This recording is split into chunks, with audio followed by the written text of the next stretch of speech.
Okay, we'll just get started, Dinah. Dinah, sorry. Perfect, right. Public, let's just get my view on Q&A. Okay, welcome to the Sir Patrick Geddes Commemorative Lecture for 2025. For those of you who don't know me, I'm Laura Robertson, the RTPI Scotland convener this year. This is always one of my favourite lectures that I've been running for a number of years because we always try to do something a little bit different that's thought-provoking. So the lecture will last around 40 to 45 minutes with hopefully the opportunity for some questions at the end. So if anybody has any questions that come up throughout, if you could please add them to the Q&A box at the top right-hand corner of your screen, that would be much appreciated and we can hopefully get to them. So without further ado, today I would like to introduce our speaker. So I'd like to introduce Dinah Bornat, who is the co-founder of ZCD Architects. She is a child-friendly city expert and researcher and has helped develop policy, guidance and best practices around inclusive engagement. Her work has had a significant impact at local, London, UK, as well as international levels. She is the author of All to Play For, How to Design a Child-Friendly Housing, which was published by RIBA in February this year. Dinah is a former Mayor's Design Advocate to the Mayor of London and currently a Design Review Panel member for Harrow, Hounslow and Brent Councils. Thank you very much. I'd like to now hand over to you. Thanks, Laura, and thanks for having me. Only sad I can't be up in Scotland in person. Hope the weather's as nice as it is down here because it's looking pretty good today. So thanks for asking me to give this lecture. And I should say that I did, for the first time, look up Patrick Geddes' Wikipedia page, and I was really impressed and thought that this did really align with the way that we think about the work that we do. I'm an architect, qualified nearly 30 years now, and I run a practice in London where over the last 10 years, we've really developed our work around what we call people-centered city making, architecture and development. So for this presentation, like I often do, I'm going to sort of take you on a journey of the story of how I got to where we are now. And that will take you through the book, as Laura said, that was recently published, which you can buy from the RIBA. It's super easy to read and very applicable across the UK, but also internationally. So this is kind of where I always start my story. This is my son, Isaac, who's now 17 years old and is actually downstairs doing his A-level revision as we speak. But here he is back in 2012 when I had recently found out about something called Playing Out, which, if you haven't heard of it, is a fantastic initiative that I think has really kind of, from a very grassroots perspective, transformed the way we're thinking about cities in the face of a kind of huge rise in the use and ownership of the car. When I heard about Playing Out on the radio, before I got to know the founders really well, and they're now great friends, I thought this was a brilliant idea. It started life in Bristol, and they'd worked out how to kind of use kind of police stopping orders with councils to be able to regularly close streets so that children could play outside on them. And I jumped at the chance and contacted our local authority, Hackney, and said, I want to set up a play street. And they said, well, great, because actually we are going to be doing them and a programme across the borough. So here they are all playing out. You can see the cars in the background. It's a hot day and they've got lots of water squirters and they're having a brilliant time. And we did lots of these play streets. But I thought about this kind of loss of play. And at the time, and still is, there was a lot of talk about children's lack of freedom to play. And as an architect and kind of burgeoning urbanist, I thought to myself that there was a lot of anecdotal evidence or anecdotal stories around play. A lot of talk about the loss of play on streets, but I was interested in knowing what the spatial conditions were that would allow children to play, what we could do as urbanists and as planners to support children to play, because I understood it to be something that they can naturally do, don't need to be shown how to do it. So when I was talking to the local authority, to Hackney, I said, do you know where children are playing out? Have you got any evidence? And they said, of course, they had absolutely none. And did they have any money to do some research? And of course, they had absolutely none of that either. So I embarked on some research independently with the University of East London, where I was a senior lecturer at the time. This is the Pembury estate, which is incidentally right next to all three of my children's school. And you can see here a really good example of where children are playing out. And there's a dad, I assume, and a play space that's fenced off, but they're playing in the car park. There's also people on the upper decks looking down. And so that kind of evocation of life on an estate is where we started our mapping. This is the same estate, and actually not exactly that same point. It's on the greyed out bit on the left, but we wanted to start thinking about what the different types of spaces were that we could map. And so we started off with these early stages of mapping with thinking about what I've written here: shared space, where cars could go, communal spaces, and inaccessible space.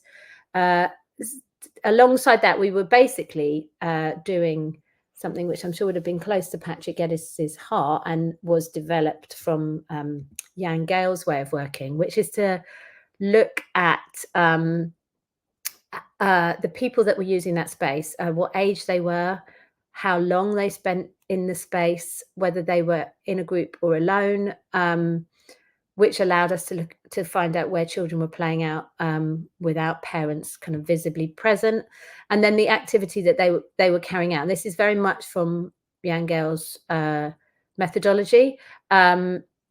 And overall on that study and subsequent studies, we gathered over 240 hours of data in a number of different places.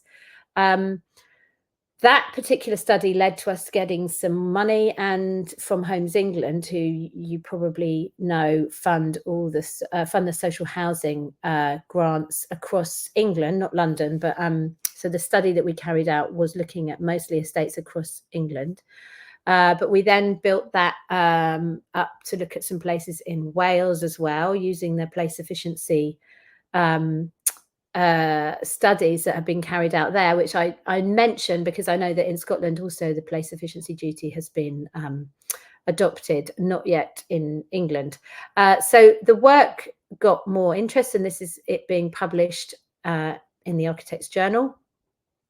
And it led us to these 4 principles in terms of the use of space. So that early map changed a bit, and those 4 elements that you see here are the things that we could see were in place when children were outside playing in spaces. And incidentally, when we saw children playing outside unsupervised, as well as with parents and carers, we also saw other age groups using those spaces too. So basically, we were able to sort of look at links between children playing, social use of space. And if these 4 elements were in place altogether, then that was always the highest level of use of space that we saw.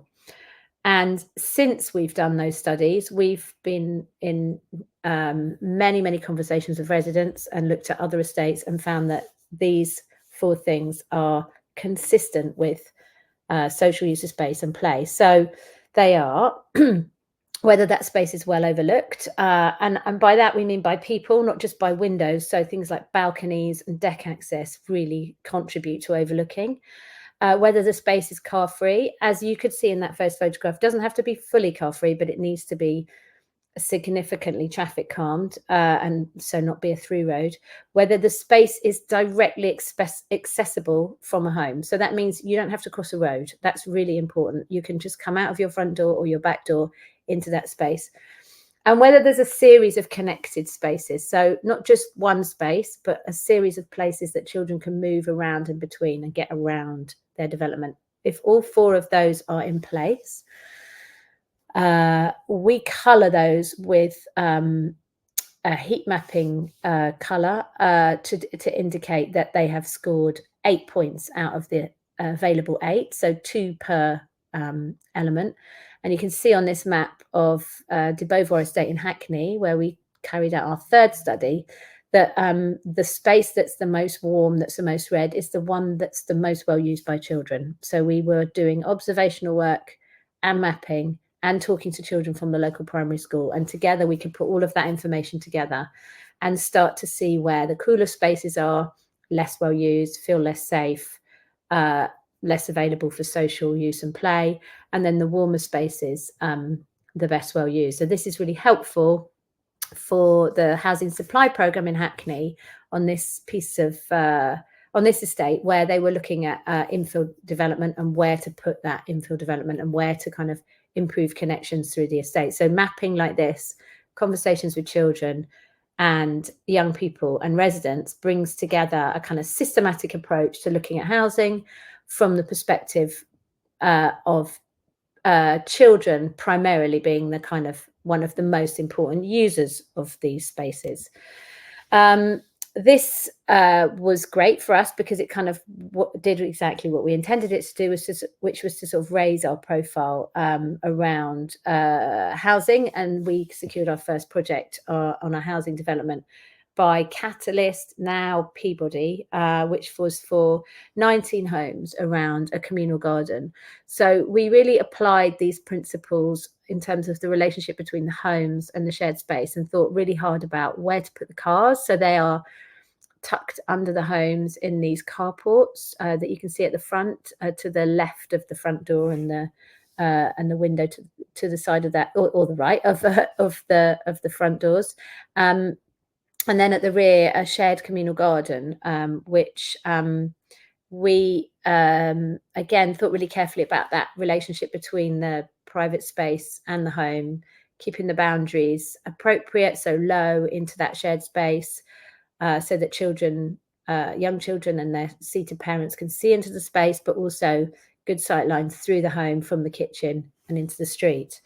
So for us, I think this is a way of kind of integrating the kind of whole importance of life in a housing development, so that we can create spaces where children are able to do this, which is to play out for as long as they need to and want to, so that their parents can be getting on with the everyday stuff of life.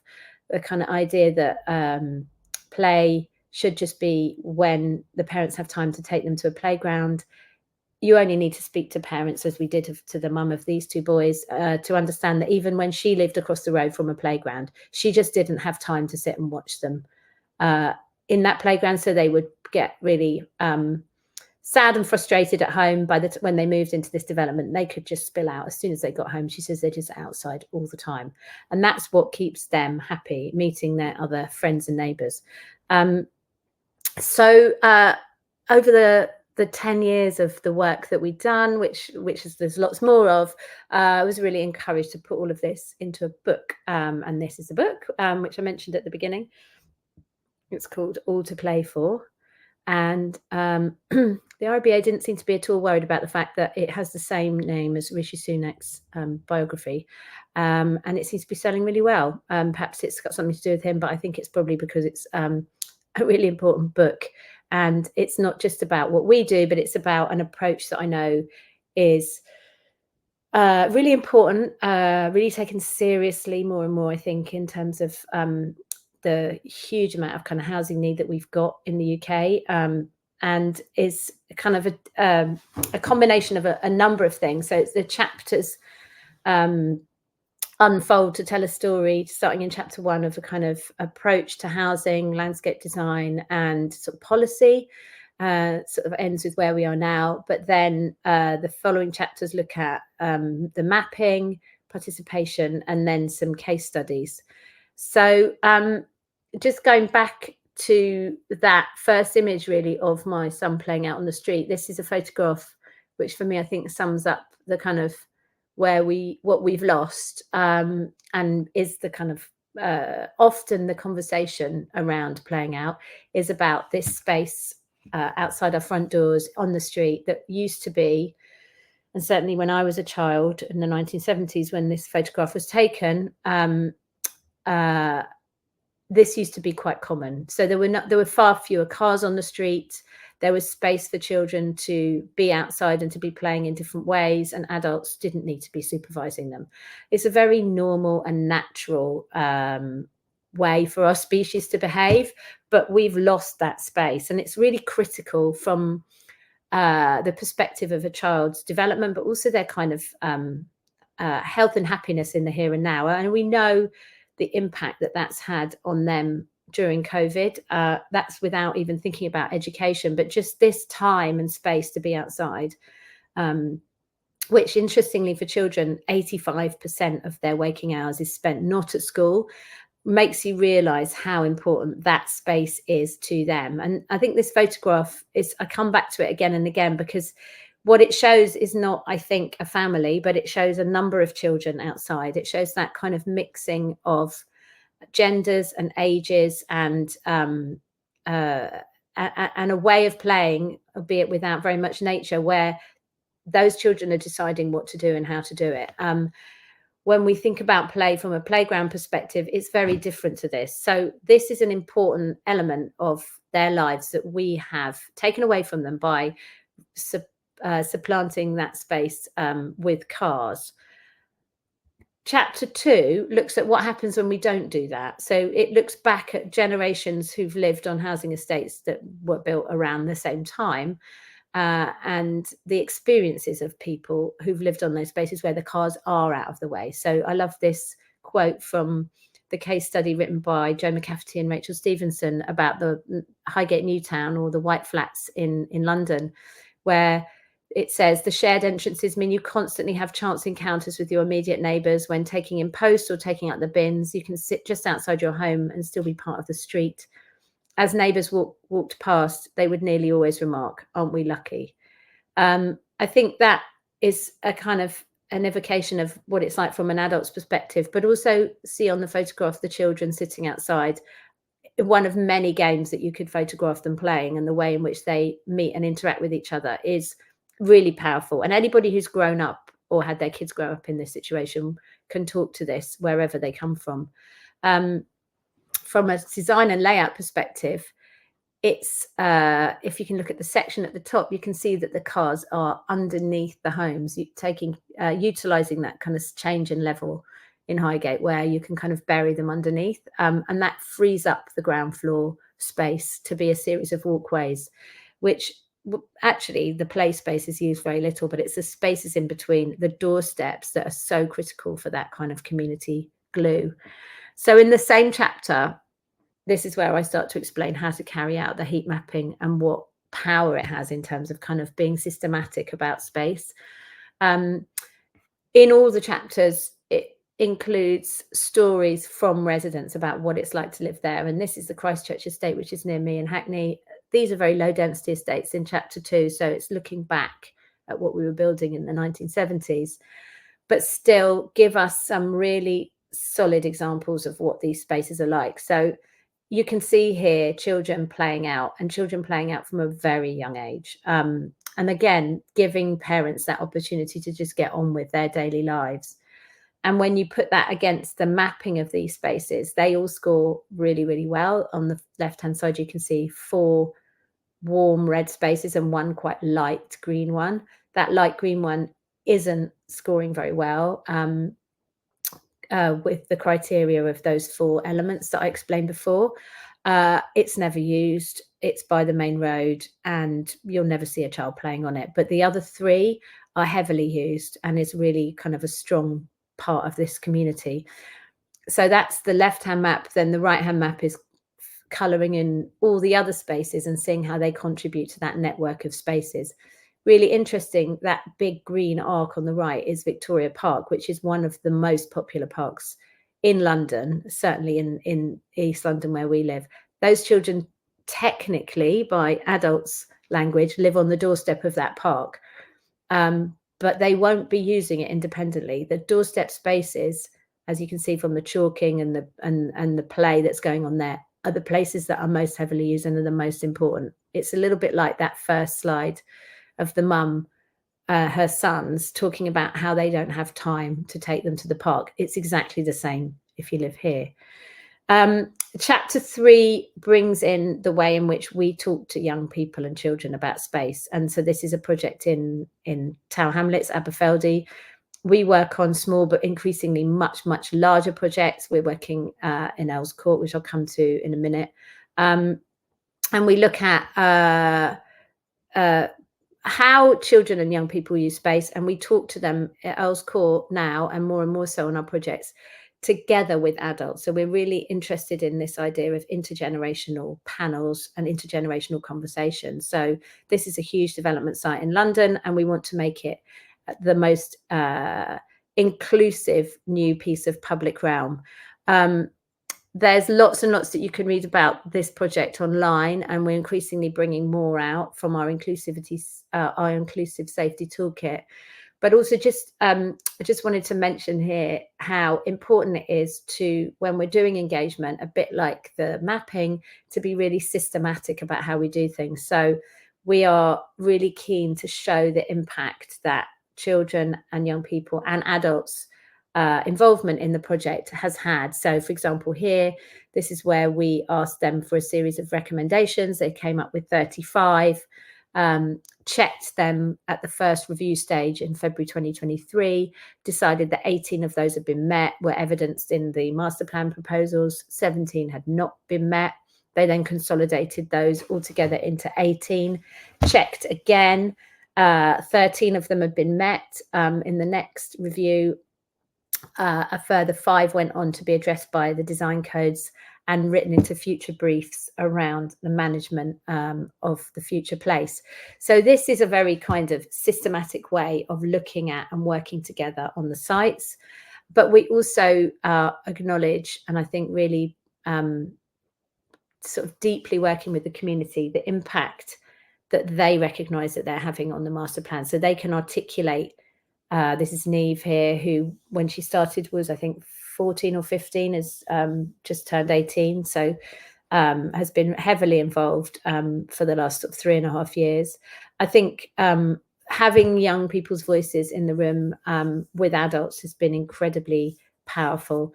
Oh, excuse me for the crushed together writing, but this is Natasha.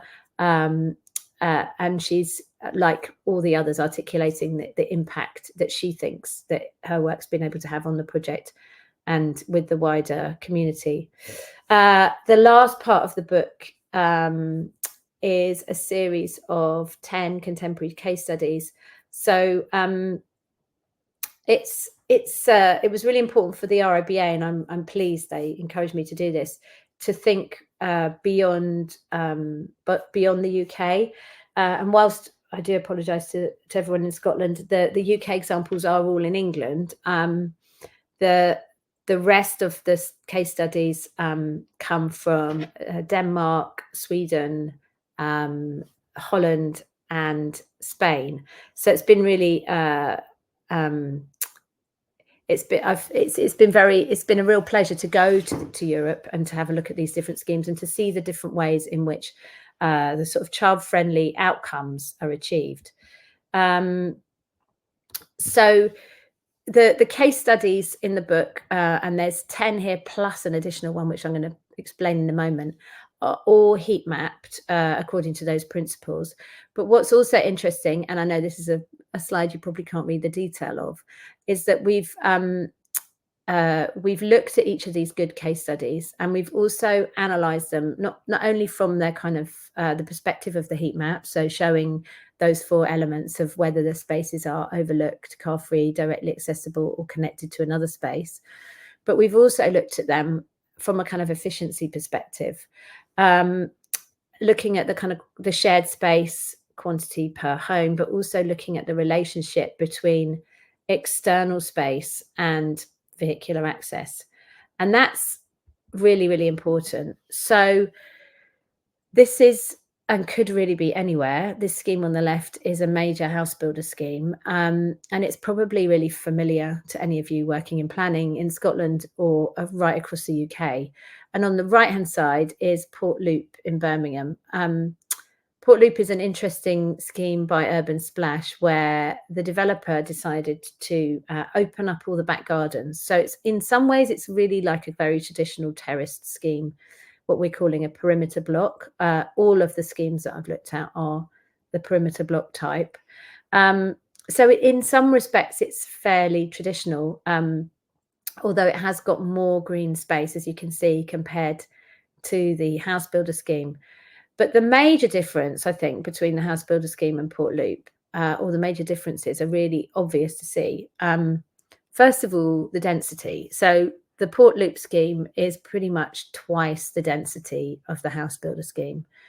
The house builder scheme has a small amount of shared external space, but it's also where that external space is located. It's in one corner of the development. So once you start thinking about the accessibility from the perspective of a child and those doorstep spaces, you realize that it's not available to any of the children on that development. So not only the ones that are overlooking it, because it's got a road in the way, but any of those children that be living further away, it's completely out of sight. You need to walk down a number of streets with on-plot parking, and it just makes it very, very difficult for the kind of play and activity that you can see on Portloop to happen at all. So just looking at it from the heat map perspective, the space remains green. It doesn't mean that's the color that we give it in the heat map. It scores 3 out of 8.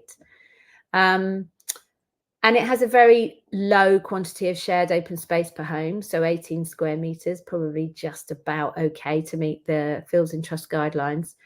But also the relationship between the external space and which is all together. So that is gathering up all the back gardens, every bit of external space that isn't vehicular access, in relation to all the external space that is for vehicular access. And so you can see that half of the space on that site is being used by cars for parking or access. And when you look at the Portloop scheme, you've got twice the density, far more shared open space per home, and also far less vehicular access to external space.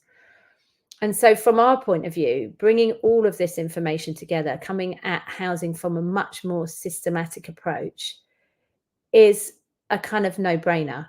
When we talk about the 1.5 million homes that we need to build, there's a lot of chat about quality and we can't slow things down.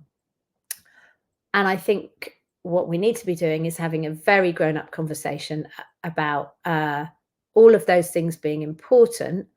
But on the other hand, we're being kind of hoodwinked, if you like, by the house builders into speed, when the outcomes that we'll get from these low density, inefficient developments are demonstrably poor.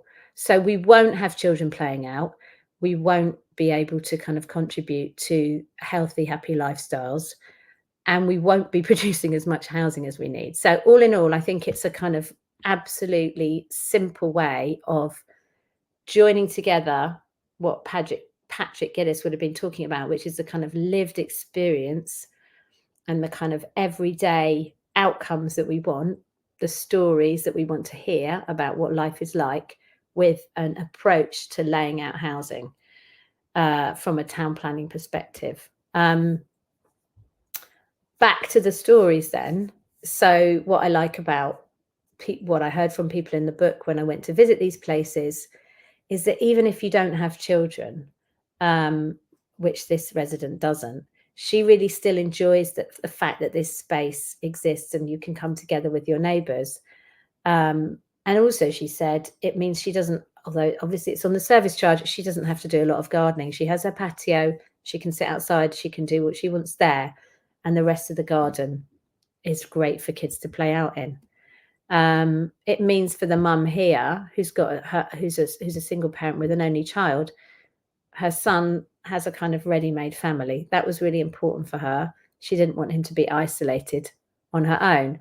And then for the well-known Marmalade Lane scheme, it's a really intense way of sort of providing free childcare in a way. There's children playing out here really freely as Hannah says, knocking on the door and asking if others can come out to play. And she talks at great length about the benefit that then has for her family, the social life that she has, that's off the back of living in this kind of co-housing way, but also living in a way where the spaces are available for her and her family to enjoy. And then it starts to look in chapter 5 at higher density schemes. So this is where it gets more complex, and we have to think about the movement of cars, the streets, and the way in which children can use those spaces to get around. As the courtyards become more and more dense, or if you like, the housing around the courtyards becomes more and more dense and higher, those spaces are let's say, become more difficult to make sure that everybody can enjoy them for every single activity, and noise becomes an issue, and balls bouncing around become an issue. This is not something that's ever not been a problem, and it's not something that's going to go away, but we need to really think about how we can live together in these kind of high density situations, and we're overlooking sort of changes from being supportive to something that might feel like maybe slightly threatening. That's where the streets and the interconnected spaces in between become really, really critical for us to think about, so that children can get around and use their local area more. This is a lovely example in Holland, where the entrances into the dwellings are through a courtyard. And I think that's another way in which we can think about how spaces are connected to each other, and how we can kind of double up with activating these spaces so that they're a natural way for people to walk home, as well as making them really, really easy for wheels, bikes, scooters, and nature to thrive. In Copenhagen, and indeed in quite a lot of the Northern European cities, child-friendly principles aren't at the forefront of housing, although the outcomes are child-friendly. And I think that's because much of the motivation for their urban planning has been around sustainable transport. And so when you kind of bring it all together and you look at this development in Sluisholmen in Copenhagen, you've got the cars buried underneath the housing, which is very common at kind of sub-half level, raised up a podium level courtyard, which is really generous. And so you can get into that courtyard up a ramp or steps, and that's basically your way home. So you can bring your bike in through this courtyard, and actually they're quite relaxed about where the bikes are kept. It doesn't have to be inside a kind of locked bike parking. And it means that you can see the kind of activities going on there, the discarded toys. This is the kind of street then, without the cars, that everybody comes through and comes home to. And I think when we think about courtyard living, we should really think about that courtyard being activated. If not, it becomes a quiet amenity space, which in and of itself isn't a problem, but then the street has to do a lot of work. Here in Copenhagen, I think you can see on the left-hand side, the street is also working quite hard, and people are leaving their bikes there as well. And that space from front door to street is a place where people are quite relaxed about your seating is there, you can have a meal there, your bike is there. It becomes that kind of space in between the public and private internal home. This isn't from the book, but it's more recently what we've been doing and looking at local spaces. So this is from a workshop we did with West Yorkshire Combined Authority in Leeds, where I gave them the same presentation, and we then started looking at a couple of developments in their local area and mapping them first before we had a conversation together. And the feedback was incredible, actually. So we had a range of local professionals from the local authority. So we had public health professionals, we had early years professionals, we had planners, from the development side and the policy side. We had architects, and together these were the spaces. For example, this is Navigation Point, which is in Castleford near Leeds, where they know them well, and we were able to map them. And then the photographs were just snapped off Google Street View, and they were using that as well to kind of look at these existing developments that have been designed to kind of contemporary principles, and realize that the mistakes that have been made in terms of children's access and play opportunities. So you can see the very small amount of space that's been allocated for play on this development. I don't know if you can see my cursor, but there's a yellow playground here, which coloured playground here, which is on the photograph on the bottom right hand side, surrounded by roads. There's a tow path, which I think that during the workshop people agreed probably wasn't that useful in terms of play, but could have been improved by maybe a loop around the site that children could get to on their bikes. But generally the whole development is so car dominated, and for some there's kind of islands of housing where you've got very difficult routes for children to get around. So on-plot parking, which I think people aren't realizing is incredibly dangerous for children if cars are backing over pavements and can't see children, particularly as cars are getting bigger. So this was this workshop for us is a way of like reaching out to professionals and saying, again, there's a really systematic way that you can look at your sites and you can think from a child's perspective, because crucially, if you're not doing this, although you might be putting kind of traditional urban design elements into place, they are not contributing to a kind of a playful, accessible space for children. And I know that in Scotland you are enshrining into law or trying to enshrine into law the rights of the child. So the right to play is fundamental, I think, and something we should all be concerned with. But if you look at it from a planning perspective and an urban design perspective here, that right is being seriously undermined. So I'm going to end. As I said, I wasn't going to take too long, but so there's lots of time for questions with this last slide, which is kind of what can we do next? So our work is very much about sharing the knowledge and the ways in which we practice. And these are 4 examples of ways in which we're doing that. So on the left-hand side is 2 websites that we've created with toolkits. One is for older children, young people, called Voice Opportunity Power. The second one is called the Family Voices Toolkit, which we were really delighted to be able to shape with funding and support from the Van Leer Foundation, who are a philanthropic organisation who are concerned with making cities better for parents and carers of children under 5. So both the Family Voices Toolkit is very much aimed at affordable housing, but could be applied and used by other ages. And then the third one is our inclusive safety approach that we have been developing in Earls Court and are about to launch. And then the last one, I think, is a really impressive series of campaigns that have come together around a call for the government to be thinking about children in terms of built environment policy. So we helped shape a select committee inquiry to the English government looking at planning policy at the National Planning Policy Framework. But also that has become, or if you like, out of that same movement has become the Play Commission and the call for a national play strategy.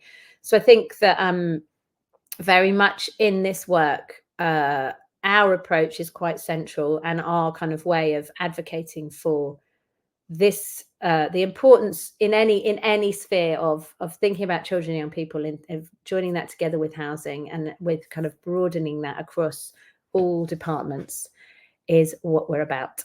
Thank you very much. Fantastic, Dinah. Thank you very much. That's really interesting. And I do think Sir Patrick Geddes would be very much supportive of what you're doing. I remember reading an article about how, like, when they demolished a lot of buildings in the old town in Edinburgh, he planned little gardens for children to cultivate. I just think it's about the place and how people interact with it. So that's absolutely fantastic. And it made me think back to when I was younger. Obviously, that black and white photo is a bit further back than when I was younger. But you used to go out on your bike, play outside all day, and you'd only come back in the house unless you were hungry or you'd scraped your knee or something. So it is a shame that has got lost. So it's fantastic to see what you're doing here. So there are a few questions down the side. So sorry, a little bit small, so I have to move them a bit closer. So the first one is, how do we get house builders on board with the approach that you have demonstrated at Portloop? Well, they can read my book. I've tried to make it as absolutely persuasive as possible. And I suppose you could say, from an enlightened perspective, you would hope that they would start to realise how saleable it is, how important it is to not think too myopically about housing. So, once they start to join the dots and realise that they're selling to families, and that selling to families is about selling a lifestyle, and lifestyle, if like at the top of that is my kids are happy. But I think that what we often do is we just think from a perspective of how do we kind of put more guidance in place, put more regulations in place. And obviously that's really important. But I think the persuasive element, the bit where you say just what you did there, Laura, do you remember playing out as a kid? Do you remember that experience? It kind of leads into the next one of the other questions about parking. And it's interesting how many of these questions, well, two of these questions, and what comes up a lot is parking and cars. And I think that we are all guilty of falling into that trap again and again and again. We're going to talk about parking a lot because parking comes up a lot. So we're not going to focus on the needs of our population. We're going to focus on the thing that people get angry about. And I think we owe it to kind of future generations to not just fall into that trap and say, yes, but parking. Because what we've tried to do is demonstrate together that the house builder model is inefficient. I'm trying to answer about 3 questions at the same time. So that isn't persuading house builders. That's kind of showing the authorities that you have an inefficiency problem, and you're going to have to kind of deal with that. But you've got an opportunity to deal with that basically by moving cars out of the way. And that should be, I think, quite radical. And, in my long years of being a parent and being an architect and an urbanist, the speed at which we do that and the pain that comes with it is astonishing, isn't it? Like there's a change in a junction near me, which I think I've been willing to happen for 20 years. And when I think about the speed at which we laid out all those roads and the changes that the devastation that brought to Glasgow and many other cities around the UK, London as well, as the A12 near me, that would have happened really fast. And yet the 20 years it took them to kind of improve a connection between a park to connect it to the sweet shop and then the school has taken 20 years. It just seems to me that we're going to have to be a little bit more radical and firm and approach development sites and homeowners and say we need to move the cars out of the way. And what that means is we get back that space where children can play outside the front like you did when you were a child. But moving the cars out of the way is the only way to do it. So on-block parking is not the solution, because the child is what you need to be close to your home, not the car. And if anybody says yes, but you just have to keep reminding yourself that we just need to move the cars out of the way. And whether that means that it flies in the face of the kind of untidiness that we don't like about cars, the way that they might cluster together. Some of the solutions probably are what I was looking at recently in Vienna, which is like, you know, car parking barns where we stack them up, and we know and we hope that car usage and ownership might drop, and we can we can reuse those spaces. Or like we do in co-housing, we kind of push them to one side in a kind of car parking area if the land isn't that dense. But we have to push back against this desire, which is from some people, to have the car parked outside the home and keeping it outside the home. Until we address that as a problem, we are never going to overcome the problem of the future generations are being kind of squashed inside the house. I think that's on all of us to keep talking to the highways authorities about, keep saying something's really wrong here, something's really fundamentally wrong here, and there's not a tweak we need to do. We need to really start pushing back and shifting. And I know that's painful, and I know that means things like low traffic neighbourhoods, but we don't talk about low traffic neighbourhoods from the perspective of children enough, and I think we should. I think we should centre them on the reason for low traffic neighbourhoods. And just sort of on one of your last images was also not just the car, but you talked about removing kind of the rear boundary fences, and know, I think that those two images were really, really interesting, seeing them beside each other. You know, with there's a lot of green space, but it's all in people's back garden, and I found that really interesting, that kind of change as well, because that could also have, in terms of pushback from developers, because people like you're saying, people like their car parked in front of their house, they like their little garden at the back, they like their shed.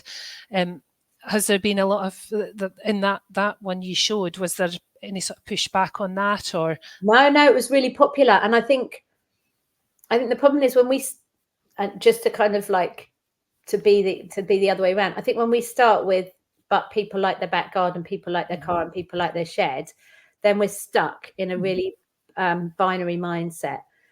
I just went to visit my daughter in Sheffield, and she lives in a my other one lives in Glasgow, but she lives in a street where you enter round the back because they've got little alleyways between the homes. And the back gardens were all open, 3 of them together. There are so many examples of tenement living, of courtyard living that are historic, that we all live in. If we start those conversations up, we realise that actually people really like that way of living as well. But somehow we've become, partly because we don't take pictures of children playing out anymore because the safeguarding reasons, but somehow we feel like all it is that people want is this kind of house builder product, and I think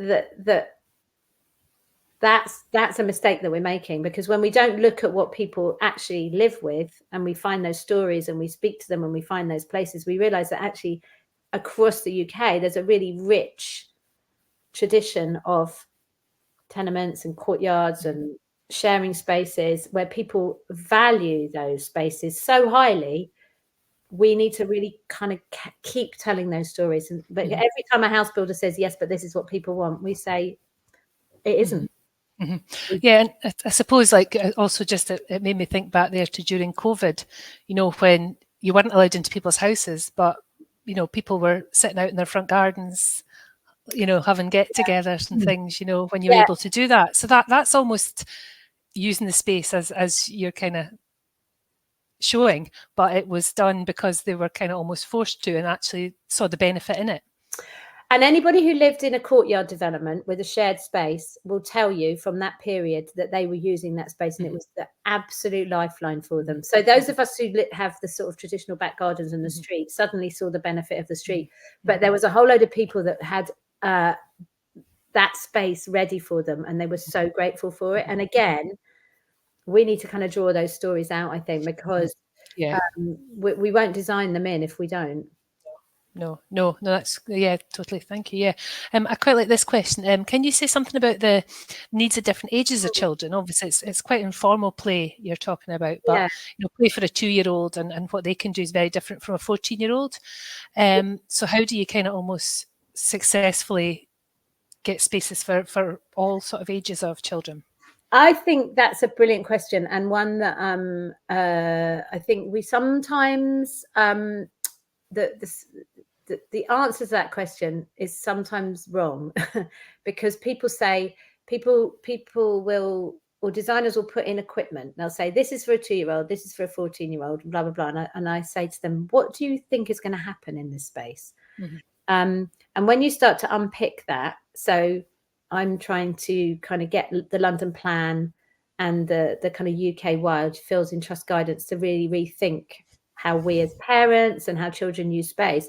The answer isn't a springy chicken at the bottom of the flats, because first of all, it gets really boring very quickly for the child, but it's also really boring and isolating for the parent.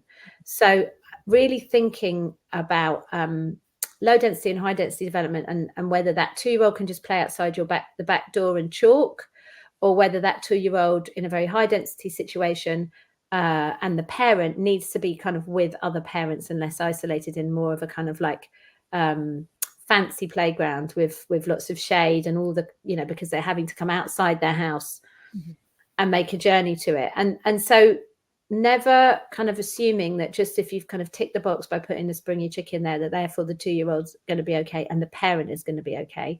Really thinking about that stage in life and isolation and how we can bring people together, but then also thinking about the 14-year-old who's obviously not going to have much fun on the springy chicken, but also wants to be part of society, wants to be part of the community, wants to be independent, I always find a whole range of things that they want to be part of. They want to be able to hang out, play sports, do all sorts. So I think more and more talking to them as well, and making sure that they've got lots of permission to be outside. They're not being kind of told off all the time, but that they can do all sorts of different things in their area. So that overall, they've got good mobility, they can get on their bike, they can talk to small children, you know what I mean? So it's like thinking about it from a community perspective, but also thinking about, like, lastly, putting in equipment that's really good for a 2-year-old and a 14-year-old might be like those big swings, or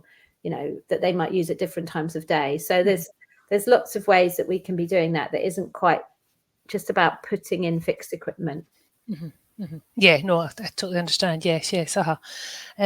You talked about consulting with the young people, and I think that's great. We've done quite a lot up here, Aberdeen City. I've been to have stuff at the beach and things that have been happening. Children have been child ambassadors and things have been heavily involved.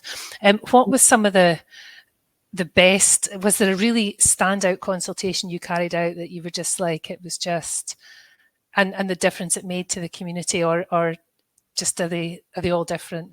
They're all different, but I think what we've found is that having young people in the room is the biggest sort of transformational thing you can do, because it's the conversation that happens within the community that's as powerful as the one that happens to you as a client and as a designer. So I would always say, put the people with the power in the room. Don't put the junior people there. It's nice to have them to see what's going on, but put the people in the power with the room, but also make it intergenerational, because once people start, when teenagers particularly aren't around, they become the kind of othered group. So have them in the room, and then that really kind of focuses on future generations. One of the questions here is about favourite cities, and I do think that Cardiff and Leeds, although Cardiff might not be having such an enormous amount of development as London, and London I think is really good from a policy perspective. What's really good about Cardiff and Leeds is that they have a child-friendly approach, and so it really kind of is reminded again and again, so that when you go and talk to cities like that, they're kind of ready for it. And I think I don't know enough really about what's happening in Scotland, but I know that at a national level you've got quite a positive approach with like APIC, who are working up there, and really kind of progressive ideas around youth engagement and planning. So anywhere that has got like a strong and ongoing sort of policy sort of across departments, I think feels like the easiest one to keep. Yeah, it needs that sort of like at every level commitment to it, I think, so that you're not sort of starting from scratch. Yes, I totally. It needs kind of the high level as well as just all the way through the system. Yeah. I think there's a question here. We've got time for maybe another couple. And you briefly talked about noise within new developments, which prioritise a communal back area where parents can watch their kids. It won't always be families or noise tolerant people living in these developments. So are there any design solutions where neighbours might inevitably complain, or is there, and it was something that sort of I was thinking about in terms of if you're retrofitting somewhere, have you come across any sort of anything like that? I think I haven't seen anything, but I think it's really important, because if the outcome is lots of children playing, then that will create lots of noise. And so, to try and have the two things together, what tends to happen and what will happen is that the no ball game signs go up, the kind of antisocial behaviour stuff goes up. So essentially quite quickly you can kill the play. And that, while some people might feel like they've then got a nice peaceful place, there needs to be an understanding, recognition that has impacted children and young people. I think that as these, and probably like there's a picture in the book of a tenement in Glasgow actually, where you imagine there's pretty much nothing to kind of absorb the sound, and so what can we put in there? Well, we can put in some green space, but the higher the blocks, the more enclosed, the harder it's going to be to keep those spaces quiet. So I think there needs to be really good communication between the residents. There needs to be an understanding that children playing outside is okay, but there needs to be kind of like a range of spaces, so that they're not all playing and they're not got one playing, because they will end up being very quickly pushed out of that space. So I think we need to approach the high density courtyard sort of development, which is what we're kind of building out all the time, with a real understanding of, we want all these children to be playing outside. If all the children that we're showing living in this development are playing outside, there is going to be not enough space for them. So where are we going to put them? What's our strategy for the local area? So I think this is where, certainly in London, where we're seeing really high density developments, local authorities absolutely need a kind of children's strategy, a play strategy, so that they're ready when somebody comes on and says we're putting in a 42-story tower here. They're like, oh my God, that's enormous, but this is how we're going to kind of distribute the kind of uses and spaces around that development. So I think it can never just be kind of solved by one block, if that makes sense. It's got to be, that's why planners are so critical here, because the strategic thinking. But I think the main thing is the outcome has to be, we need children to be outside playing, and that will be noisy. So we're going to have to start with that as our baseline, rather than we can get rid of it. Yeah, and I think, to be honest, like, we've got 2 minutes, but I think that's an absolutely perfect way to end this, because yes, we do want children outside playing like we did when we were younger, and there's so much in terms of health and well-being and all that side of things, and one of the key things is to get outside and have company and play. So that was absolutely fantastic. Dinah, thank you so much for the lecture and your questions. I now know what I'm going to add to my Christmas list for the book. So that was much appreciated. I'd like to thank on behalf of everyone who came along, and thank you very much. Thanks, Laura. Thanks, everyone. Have a lovely day. Thank you. Bye.